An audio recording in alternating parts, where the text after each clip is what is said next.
കള്ളിൽ cough സിറപ്പിന്റെ സാന്നിധ്യം കണ്ടെത്തിയ ഷാപ്പുകളുടെ licence ഇന്ന് സസ്പെൻഡ് ചെയ്യും. CPM ബ്രാഞ്ച് സെക്രട്ടറിയായിരുന്ന ശിവരാജന്റെ 2 ഷാപ്പുകളുടെ ലൈസൻസാണ് സസ്പെൻഡ് ചെയ്യുക. ഇന്ന് തന്നെ നടപടി നടപ്പാക്കുമെന്നും deputy excise commissioner Y. Shibu അറിയിച്ചിട്ടുണ്ട്. അരുൺ ആലത്തൂർ ചേരുന്നു വിവരങ്ങളുമായി. അരുൺ, ഈ ലൈസൻസ് സസ്പെൻഡ് ചെയ്യുന്നു എന്നറിയാൻ സാധിക്കുന്നുണ്ട്. പക്ഷേ എന്തുകൊണ്ടാണ് ഈ കഫ് സിറപ്പിന്റെ സാന്നിധ്യം അവിടെ ഉണ്ടായത് എന്ന കാര്യത്തിൽ വ്യക്തത വന്നിട്ടുണ്ടോ ഇതുവരെയെങ്കിലും?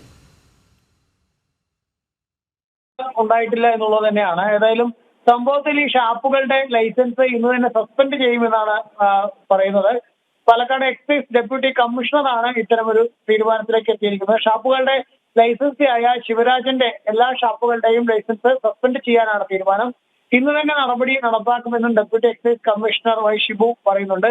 മാത്രമല്ല, വിഷയത്തിൽ അന്വേഷണം തുടരുകയാണ്. എന്തിനാണ് ഇവർ ഇത്തരത്തിൽ ഈ ചുമമരുന്നൊക്കെ ചേർത്തിയെന്നത് ഉൾപ്പെടെ കണ്ടെത്തുന്നതിന് വേണ്ടിയുള്ള അന്വേഷണം തുടരുകയാണ് എന്നുള്ളതാണ് പറയുന്നത്. കൃത്യമായ റിപ്പോർട്ട് ലഭിച്ചതിന് ശേഷം തുടർ നടപടി സ്വീകരിക്കും എന്നുള്ളതും ഡെപ്യൂട്ടി കമ്മീഷണർ പറയുന്നുണ്ട്, എക്സൈസ് കമ്മീഷണർ പറയുന്നുണ്ട്. അതേസമയം തന്നെ ഈ പാലക്കാട് ജില്ലയിലെ എല്ലാ കള്ളുഷാപ്പുകളിലും എക്സൈസ് ഇതുമായി ബന്ധപ്പെട്ട് പരിശോധന ശക്തമാക്കുമെന്നും ഡെപ്യൂട്ടി കമ്മീഷണർ വ്യക്തമാക്കുന്നുണ്ട്. ഇന്നേതായാലും യൂത്ത് കോൺഗ്രസ് ഉൾപ്പെടെ ഈ ഷാപ്പിലേക്ക് മാർച്ച് നടത്തുന്നതും മറ്റു നടപടികളിലേക്കും കടന്നിട്ടുണ്ട്. അതേസമയം തന്നെ ഇതിലൊരു CPMന്റെ നേതാവ്, മുൻ ബ്രാഞ്ച് സെക്രട്ടറിയാണ് ഇതിന്റെ ലൈസൻസി, അതുപോലെ തന്നെ നടത്തിപ്പുകാരൻ നിലവിലെ ബ്രാഞ്ച് സെക്രട്ടറിയുമാണ്. അതുകൊണ്ട് തന്നെ ഈ കേസിനെ ഇവരെ ഷാപ്പ് അടച്ചുപൂട്ടുന്ന ഉൾപ്പെടെയുള്ള നടപടികളില്ലാതെ അവരെ രക്ഷിക്കുന്നതിന് വേണ്ടി